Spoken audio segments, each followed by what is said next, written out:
પાટણમાં ભગવાન પદ્મનાભનો સપ્તરાત્રિય રેવડીયો મેળો એ પ્રજાપતિ સમાજની સાથે સાથે અન્ય સમાજના લોકો માટે પણ આસ્થાનું કેન્દ્ર બન્યો છે।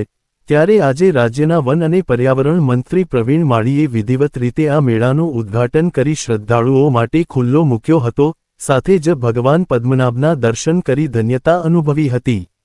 પાટણમાં ભગવાન પદ્મનાભના મંદિરે પરંપરાગત રીતે કારતક સુદ 14 થી કારતક વદ પાંચમ સુધી સતત 7 દિવસ સુધી મેળો ભરાય છે, જેથી આ મેળાને સપ્તરાત્રિના મેળા તરીકે ઓળખવામાં આવે છે। અહીં ભગવાનને પ્રસાદ રૂપે રેવડી ચડાવવામાં આવે છે, તેથી આ મેળો રેવડિયા મેળા તરીકે પણ ઓળખાય છે।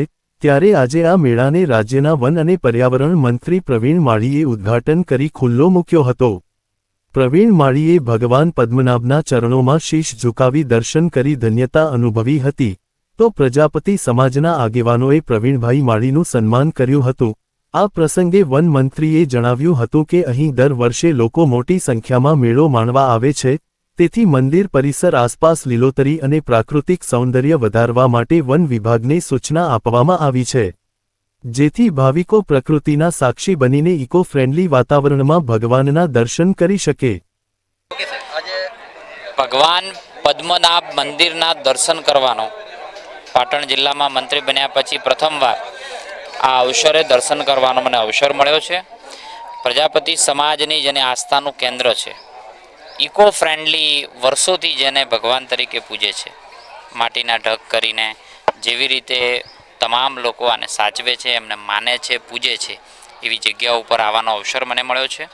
આ નિમિત્તે સમાજના સૌ એટલે પદ્મનાભ મંદિરના પ્રમુખશ્રી, ટ્રસ્ટના પણ પ્રમુખશ્રી, તમામ લોકોને અહીંયા મને આવકાર્યો છે। હું હર્ષની લાગણી અનુભવું છું। માન્ય અમારા આગેવાન શ્રી કેસીભાઈ, ભારતીય જનતા પાર્ટીની શહેરની ટીમ સાથે અહીંયા આવવાનો મને અવસર મળ્યો છે।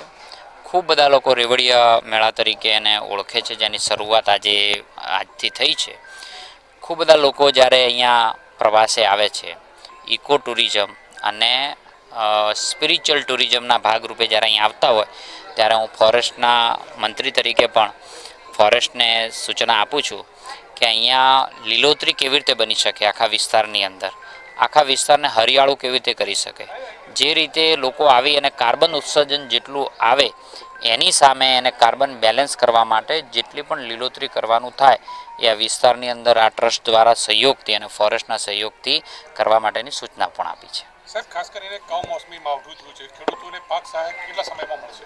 માન્ય મુખ્યમંત્રી શ્રી સંવેદનશીલ મુખ્યમંત્રીશ્રીએ એની એનાઉન્સમેન્ટ પણ કરી દીધું છે। બિલકુલ સંવેદના સાથે ખેડૂતોને સાથે ખડે પગે ઊભી છે અને એમને કમોસમી માવઠાના લીધે તત્કાલ સર્વે પૂરો કરી અને તમામ લોકોને પ્રભાવિત લોકોને જાહેરાત પણ કરી છે કે અને ટૂંક સમયની અંદર એમનું પેકેજ જાહેર પણ થશે। બીજા આવા જ સમાચાર જોવા માટે અમારી ચેનલને સબસ્ક્રાઇબ કરો, બેલ આઇકોન બટન દબાવો, લાઇક કરો અને શેર કરો। બેલ આઇકોન બટન દબાવો, લાઇક કરો અને શેર કરો।